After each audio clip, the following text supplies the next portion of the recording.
Hello students, एक बार फिर से स्वागत है आपको आपके अपनी यूट्यूब चैनल स्टडी ज्ञान पे। तो सबसे पहले तो मैं आपको ये बता दूं कि आज की जो क्लास है हमारी वो काफ़ी मोस्ट इंपॉर्टेंट होने वाली है, क्योंकि इस क्लास से आपके एक या दो क्वेश्चन तो आपके एग्जाम में बिल्कुल पक्का यहाँ पर आने वाला है। तो आप पेशेंस बना के इस क्लास को पूरा एंड तक जरूर देखिएगा, कहीं भी स्किप मत कीजिएगा, क्योंकि आज की क्लास आपके लिए काफ़ी ज़्यादा इंपॉर्टेंट यहाँ पर होने वाली है। जैसा कि आप सबको पता है, हम आपके लिए यहाँ पर लगातार बीएससी फर्स्ट ईयर मैथ्स में आपकी जो बुक रहती है एफसेट एलजेब्रा यानी अमूर्त बीजगणित, उसके लगातार most important question with solution हम आपको कराते जा रहे हैं, जिसमें हमने आपको कई चैप्टर्स यहाँ पर कंप्लीट करा चुके हैं। और जैसे में हमने पिछली क्लास से यहाँ पर आपकी जो आपकी एफसेट एलजेब्रा का मोस्ट इंपॉर्टेंट चैप्टर रहता है रिंग यानी वलय, उससे स्टार्ट करा था।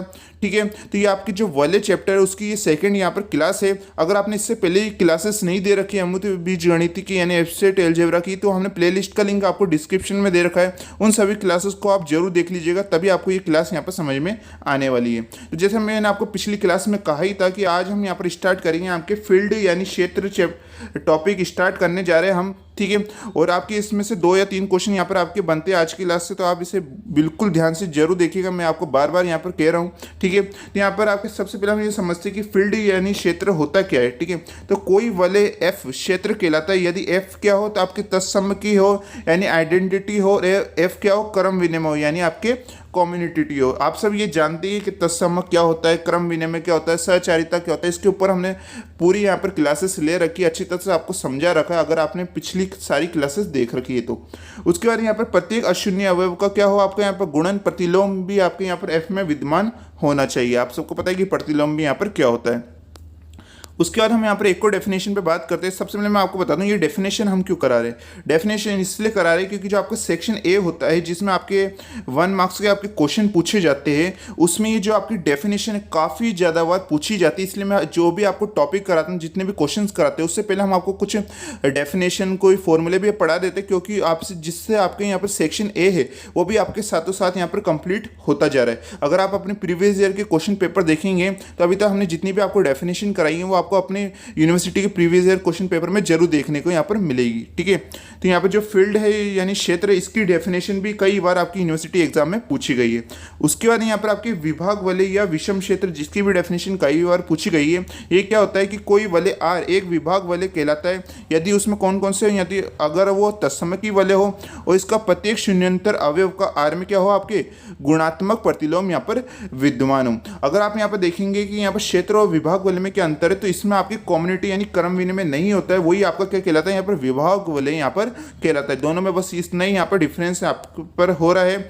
और साथ में क्या हो रहा है यहाँ पर आपकी यहाँ पर अशून्य अवयव का गुणन प्रतिलोम था और यहाँ पर आपके शून्यतर अवयव का यहाँ पर गुणात्मक प्रतिलोम है। ठीक है, उसके बाद हम आज के एक पहले क्वेश्चन पे यहाँ पर बात करते हैं, जो कि आपकी बुक की यहाँ पर थ्योरम है। इसे आप लगा लीजिए मोस्ट इंपॉर्टेंट, क्योंकि ये कई बार आपकी यूनिवर्सिटी में पूछी गई है। और आज की क्लास के जितने भी आपके क्वेश्चन होने वाले सारे आपके इतनी बार आपकी यूनिवर्सिटी एग्जाम में पूछे गए और इस साल भी आपके आने के कई ज़्यादा यहाँ पर चांस बन जाते हैं। तो यहाँ पर आप देख सकते हैं यहाँ पर क्या है आपके प्रत्येक फील्ड क्षेत्र अनिवार्य डोमेन यानी प्रांत, डोमेन को ही हम क्या कहते हैं प्रांत कहते हैं, होता है, परंतु इसका विलोम क्या है सदैव सत्य नहीं होता।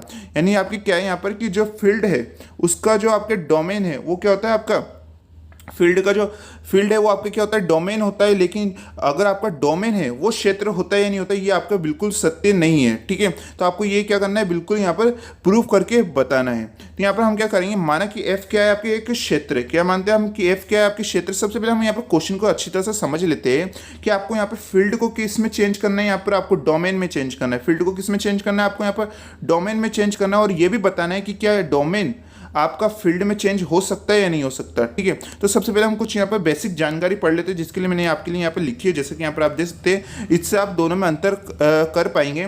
डोमेन मतलब क्या होता है आपका पूर्णांकी प्रांत। मैंने आपको पिछली क्लास में बता दिया था पूर्णांकी प्रांत यानी इंटरवल डोमेन क्या होता है, और साथ में क्षेत्र क्या होता है, अभी हमने यहाँ पर पढ़ा।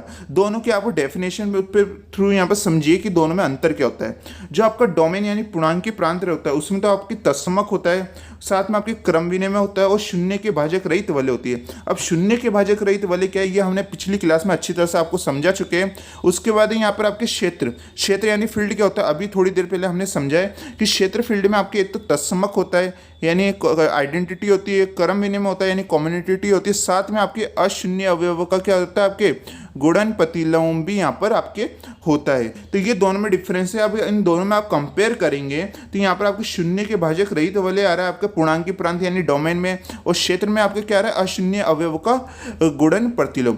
अब अगर आपको यहाँ पर डोमेन को अगर आपको क्षेत्र में कन्वर्ट करना है, अगर आपको यहाँ पर डोमेन को क्षेत्र में कन्वर्ट करना है तो यहाँ पर आपको शून्य के भाजक रहित वलय की जगह आपको क्या लाना होगा, अशून्य अवयव का गुणन प्रतिलोम यहाँ पर लाना होगा। और अगर आपको यहाँ पर क्षेत्र से यहाँ पर आपको डोमेन निकालना है तो इसका मतलब है यहाँ पर आपको शून्य के भाजक रहित वलय को क्या करना है, यहाँ पर सिद्ध करना होगा। अब आप क्वेश्चन समझिए, अब आपको यहाँ पर बिल्कुल अच्छी तरह से यहाँ पर समझ में आ जाएगा। अब आप यहाँ पर देख सकते हैं कि यहाँ पर क्षेत्र को आपको डोमेन में यहाँ पर चेंज करना है। अब आप यहाँ पर देखिए एक और दोबारा इसमें, यहाँ पर आपको क्षेत्र को किस में चेंज करना है, डोमेन में। अगर क्षेत्र को हमें यहाँ पर डोमेन में चेंज करना है तो इसका मतलब है हमें यहाँ पर हमारा तत्समक पहले से ही, क्रम विनिमय पहले से ही, अब हमें यहाँ पर शून्य के भाजक रहित वलय यहाँ पर लाना होगा। अगर हम यहाँ पर क्षेत्र से शून्य के भाजक रहित वलय हम सिद्ध कर देते हैं इस क्वेश्चन में, तो इसका मतलब वो हमारा क्या हो जाएगा, यहाँ पर डोमेन यानी प्रांत यहाँ पर हमारा हो जाएगा। आई होप आपको इतना अब समझ में बिल्कुल अच्छी तरह से आ गया होगा।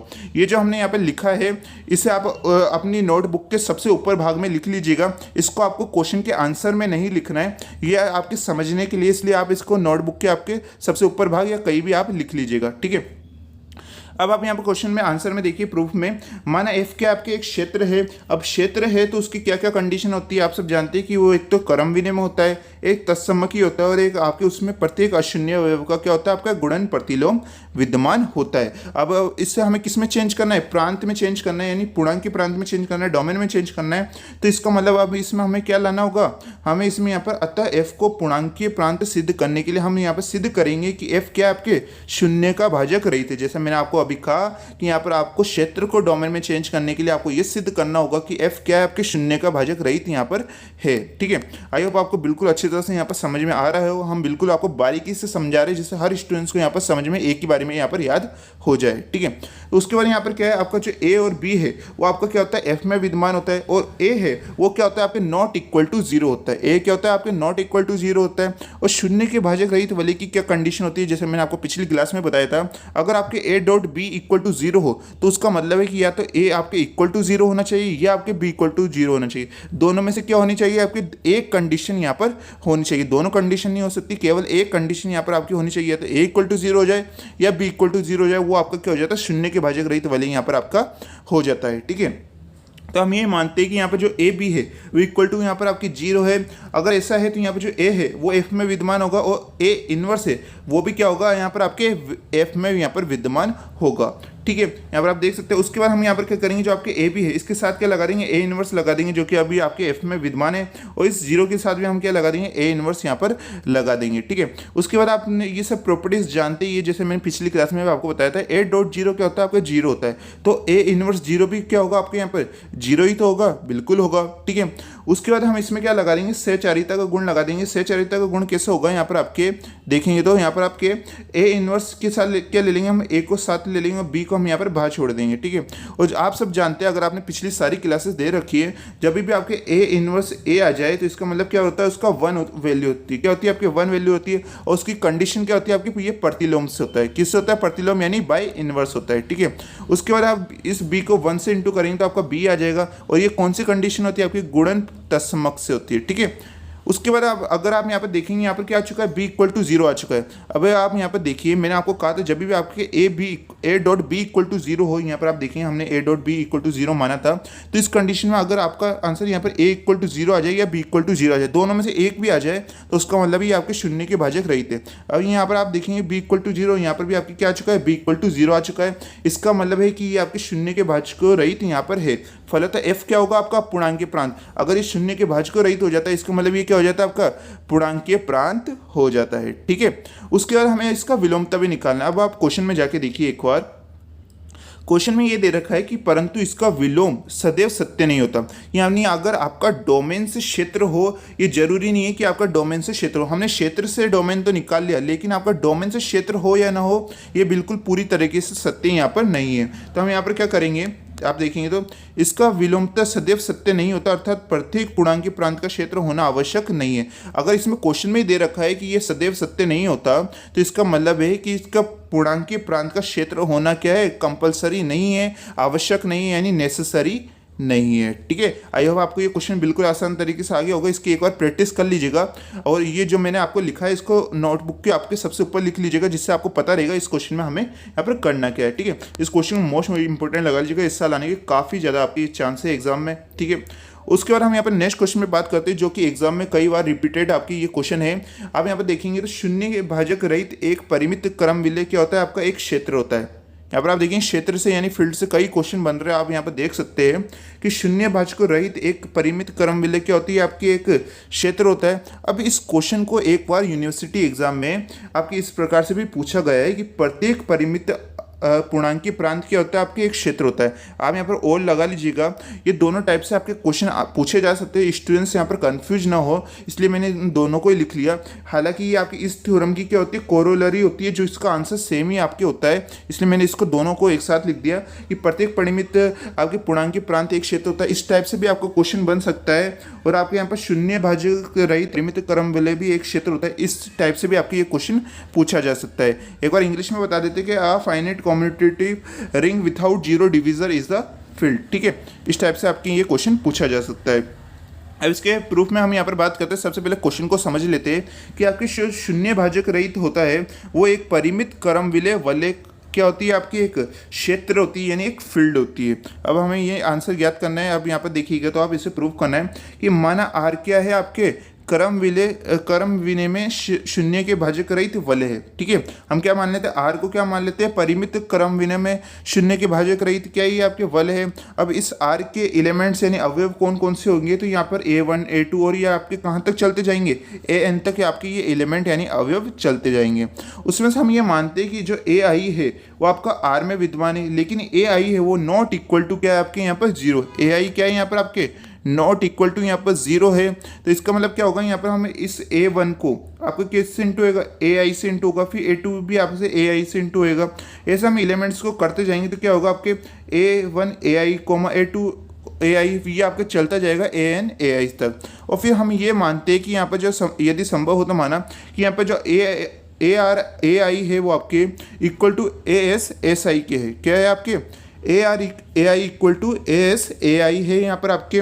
और आप सब जानते हैं कि यहाँ पर अगर हमने कोई चीज़ यहाँ पर मानी है तो वो हो सकता है कि वो गलत भी ना निकले और आपके सही भी निकले। ठीक है, तो वो गलत भी निकल सकती है और सही भी निकल सकती है, क्योंकि अगर हम कोई चीज़ यहाँ पर मानते हैं तो हम यहाँ पर क्या करते हैं कि AR को हमें किसके इक्वल टू मान लेते हैं, AS के इक्वल टू मान लेते हैं। अब यहाँ पर क्या होगा कि यहाँ पर आपके इस जो ये AS AI है वो आपके इक्वल टू यूज़र चल जाएगा। ठीक है, तो ये क्या हो जाएगा, माइनस में AS AI आ जाएगा। ठीक है, फिर हम इसमें से क्या करेंगे, AI को कॉमन ले लेंगे, इधर से भी AI को कॉमन ले लेंगे, तो क्वेश्चन में क्या आ जाएगा, आपके AR minus AS equal to zero आ जाएगा। फिर आपके क्या होगा, यहाँ पर जो AR माइनस AS है वो इक्वल टू यहाँ पर आपके जीरो आ जाता है। जैसे कि यहाँ पर आप देख सकते हैं, इसका मतलब है यहाँ पर ऑटोमेटिक आपका AR है वो किसके इक्वल हो जाएगा, AS के इक्वल हो जाएगा, जो कि क्या है आपके गलत है, जो कि क्या है विरोधाभास यहाँ पर है। ठीक है, उसके बाद हम यहाँ पर क्या मानेंगे कि जो आपके AR AI है वो not equal to AS AI होगा। अभी मैंने आपको कहा कि यहाँ पर आपकी जो AR है वो यहाँ पर AI नहीं हो सकता, यानी ये नॉट इक्वल है। अगर ये नॉट इक्वल है तो इसका मतलब है कि यहाँ पर AR AI not equal to AS AI यहाँ पर आपके हो जाएगा। अब आप यहाँ पर देखेंगे तो यहाँ पर AR के जो आपके कौन कौन से कंपाउंड है, ये तो आपके है A1 A2 AN तक आपकी ये क्रम चलता जाता है। और अगर आप देखेंगे AS AI के कौन कौन से आपके अवयव रहते हैं, एलिमेंट रहते हैं, ए तो रहता है आपके A1 AI, फिर A2 AI और ये आपके चलता जाता है AN AI तक। ठीक है, तो हो सकता है ये आपको क्वेश्चन है वो कुछ ज़्यादा कॉम्प्लिकेट लग रहा होगा, लेकिन अगर आप इसे एक बार दोबारा देखेंगे, इसे अच्छी तरह से समझेंगे तो ये क्वेश्चन काफ़ी आसान हो जाएगा। इसकी एक बार आपको क्या कर लेनी है, खुद एक बार प्रैक्टिस कर लेनी है, पहले इस क्वेश्चन को समझिए। ठीक है, अगर पहली बार में भी समझ में नहीं आए तो वीडियो को थोड़ा सा पीछे कीजिए, दोबारा देखिए और फिर इसकी एक बार दोबारा से प्रैक्टिस कीजिए। यही आपका हर क्वेश्चन में यहाँ पर आपको करना है, तभी आप यहाँ पे जो बुक है एब्स्ट्रैक्ट अलजेब्रा यानी अमूर्त बीजगणितीय, ये आपको आसान लगने लगी। अगर आप ऐसा नहीं करेंगे तो ये बुक आपके लिए काफ़ी ज़्यादा मुश्किल यहाँ पर हो जाएंगी। ठीक है, हमने भी अपने समय ऐसे ही तैयारी करी थी, तो आपको भी इस प्रकार से तैयारी करनी है जिससे आप एग्जाम तक इन क्वेश्चनों को नहीं यहाँ पर भूलेंगे। तो यहाँ पर क्या आपकी जो AI है वो आपका R में विद्यमान है और एक है आपका वो भी R में विद्यमान है, तो हम इसे क्या मान लेते हैं, ए आई इक्वल टू आपकी क्या हो जाता है, ए आई यहाँ पर हो जाता है। अगर ऐसा है तो यहाँ पर जो आर है वो आपका क्या है, क्रम विनिमय। क्या है आपके यहाँ पर क्रम विनिमय, कॉम्यूटेटिव है। इसकी कंडीशन आप जानते हैं कि अगर आपके ए आई अगर इक्वल है आपके ए आई के, तो हम क्या कर सकते हैं, हम यहाँ पर कम्युनिटी अगर हमारी लग जाती है, क्रम विनिमय लग जाता है, तो हम इस ए आई को आगे लिख सकते हैं और इस ए के को हम क्या लिख सकते हैं, पीछे लिख सकते हैं। यहाँ पर आप देख सकते हैं एक आई को हम आगे लिख सकते हैं और एक को पीछे लिख सकते हैं। यानी ये दोनों ही यहाँ पर ये तीनों ही आपके क्या होते हैं, इक्वल यहाँ पर हो जाते हैं। ठीक है, उसके बाद हम यहाँ पर क्या मानते हैं कि जो आपका सदैव आपका जो बी है वो आर में आपका विद्यमान करता है, बिलोंग करता है। तो बी क्या हो जाता है आपका, बी की वैल्यू ए एम ए आई हो जाता है, ये एलिमेंट्स है आपका।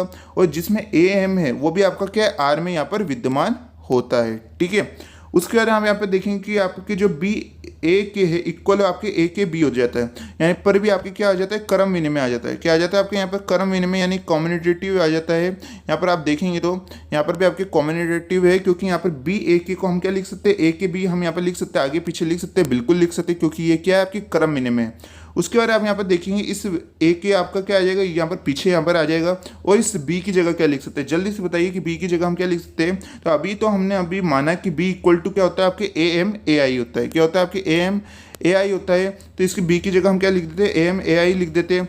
उसके बाद हम यहाँ पर क्या करेंगे, सहचारिता का गुण लगाएंगे। किसका, सहचारिता यानी एसोसिएटिविटी का गुण लगाएंगे।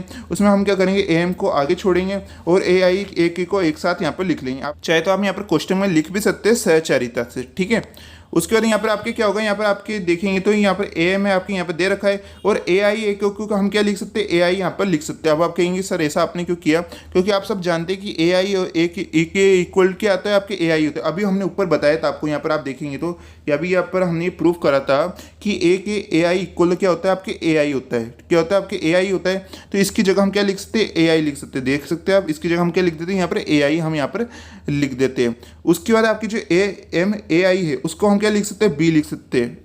क्यों लिख सकते हैं, क्योंकि अभी ऊपर हमने माना था बी इक्वल टू क्या होता है, ए एम ए आई होता है आपके। ठीक है, तो इसकी जगह हम क्या लिख देते हैं, यहाँ पर बी लिख देते हैं। इसका मतलब है कि आपके जो बी ए के इक्वल क्या आ जाता है, बी क्या आ जाता है, और जो कि किसके इक्वल होता है, ए के बी के। इसका मतलब है इसमें कौन सा नियम होता है आपके, क्रम विनिमय यानी कम्यूटेटिव का गुण होता है आपके। तो इस एक को हम क्या लिख सकते हैं, इक्वल टू ई लिख सकते हैं, यानी इसमें गुणन तत्समक भी आपके विद्यमान है। कौन सा है आपके, गुणन तत्समक भी विद्यमान है। तो आर क्या हो जाता है आपका, तत्समकी वलय हो जाता है। क्या हो जाता है, तत्समकी वलय हो जाता है, जो कि हमारे क्षेत्र की एक कंडीशन होती है। उसके बाद आपके क्या होगा, जो ए के है वो भी आपका आर में विद्यमान होगा। किस में विद्यमान होगा, आपका आर में विद्यमान होगा।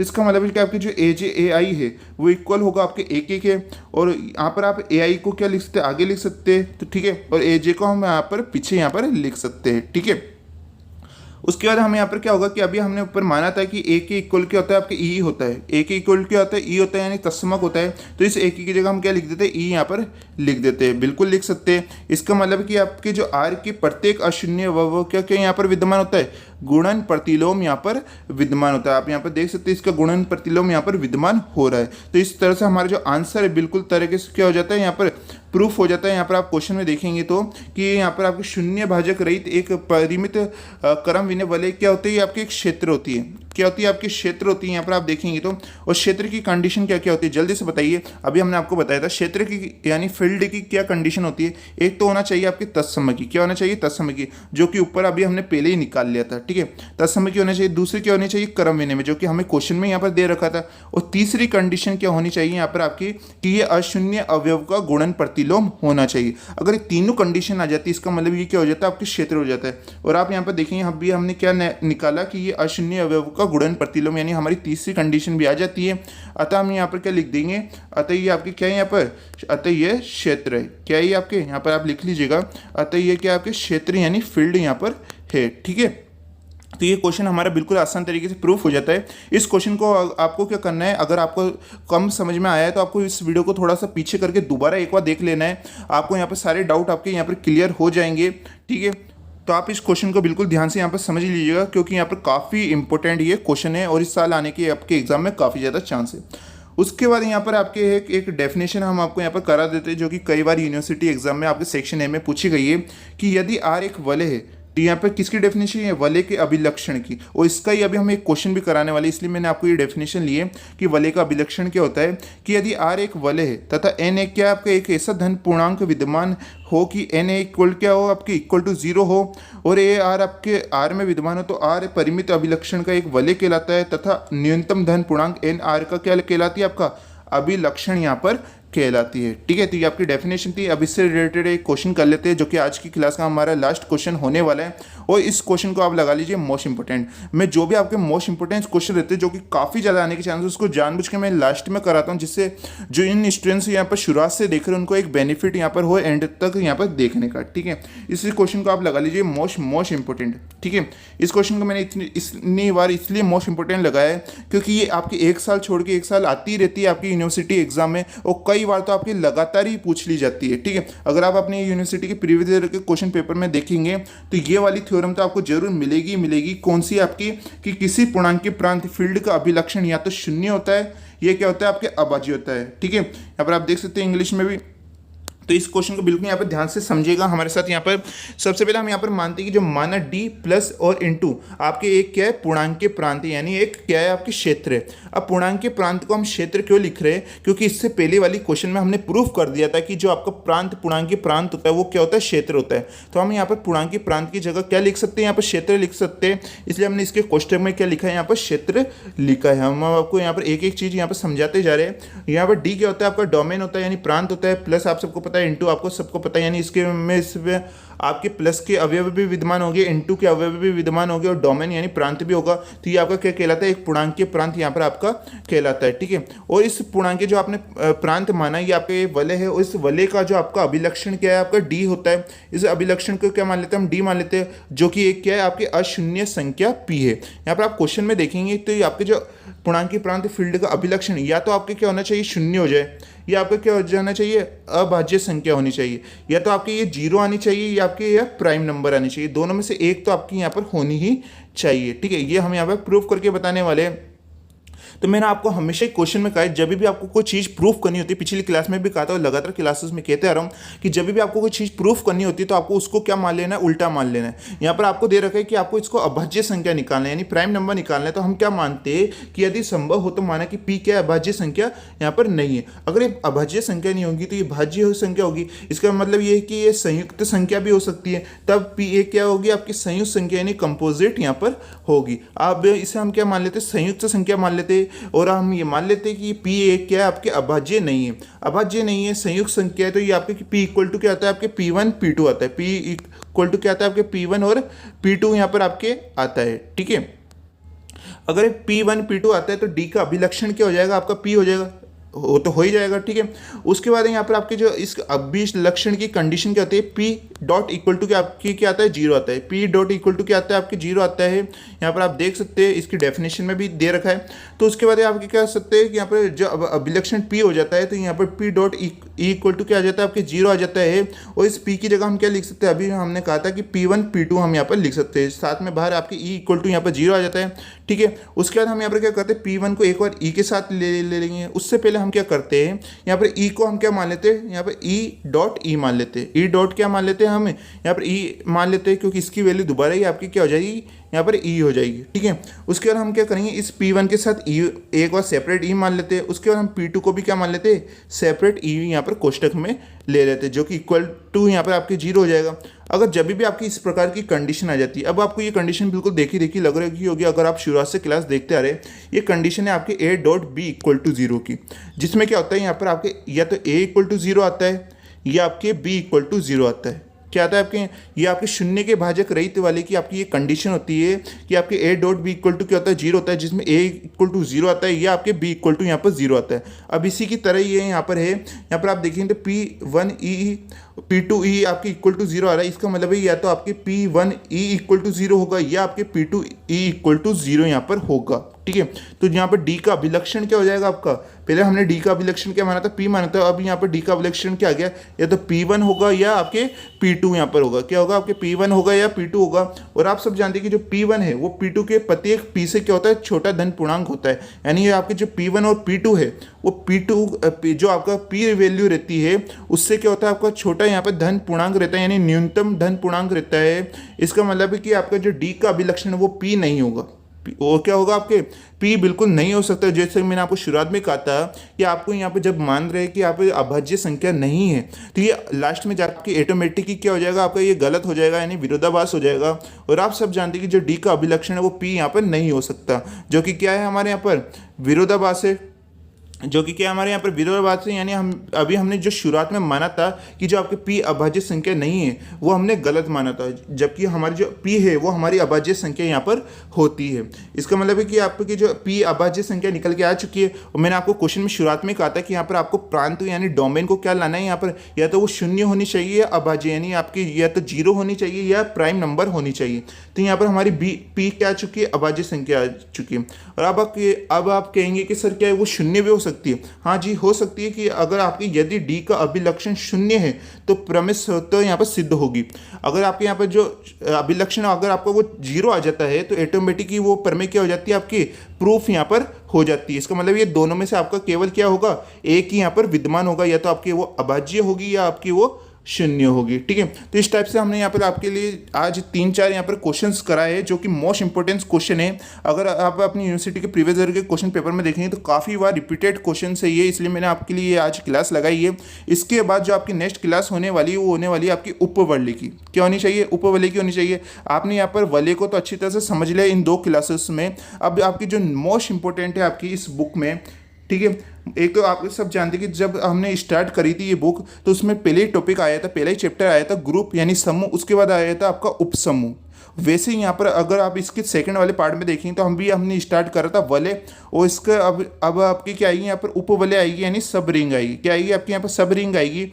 और आप सब जानते हैं जैसे आपके यहाँ पर ग्रुप से ज़्यादा क्या इंपॉर्टेंट है, यहाँ पर आपके उपसमूह इंपॉर्टेंट है, उसी प्रकार यहाँ पर आपके वलय से ज़्यादा इंपॉर्टेंट क्या है, आपके यहाँ पर उपवलय है। कौन सी है यहाँ पर, उपवलय यानी सब रिंग है। और उपवलय सब रिंग में से काफ़ी क्वेश्चंस आपकी यूनिवर्सिटी एग्जाम में बनते हैं। तो आपकी जो नेक्स्ट क्लास है वो आपके लिए काफ़ी ज़्यादा हेल्पफुल होने वाली है। आज की क्लास आपको कैसी लगी प्लीज़ कमेंट करके जरूर बताइएगा। काफ़ी मेहनत के लिए आपके साथ ये क्लासेस बनाई जाती है, तो आपको कमेंट करके जरूर बताना है। कमेंट करने में आपको ज़्यादा टाइम नहीं लगेगा, 10 से 20 सेकेंड लगेगा, लेकिन हमने तो आपके लिए यहाँ पर इतनी क्लास बनाने में काफ़ी ज़्यादा आपके लिए समय दिया है, तो आप एक कमेंट यहाँ पर कर ही सकते हैं। ठीक है, और ये क्लास कैसी लगी कमेंट करके जो बताइए। इस सेशन को लाइक करना ना भूलिएगा। तब भी आपके कोई डाउट रह गया हो, कोई क्वेश्चंस रह गया हो तो भी आप हमसे कमेंट बॉक्स में पूछ सकते हैं। और नेक्स्ट क्लास जो आपकी उपवलय की होगी वो काफ़ी ज़्यादा इंपॉर्टेंट यहाँ पर आपके लिए होने वाली है, तो आप हमारे साथ यहाँ पर नेक्स्ट क्लास में भी बने रहिएगा, जिसका लिंक आपको डिस्क्रिप्शन में मिल जाएगा।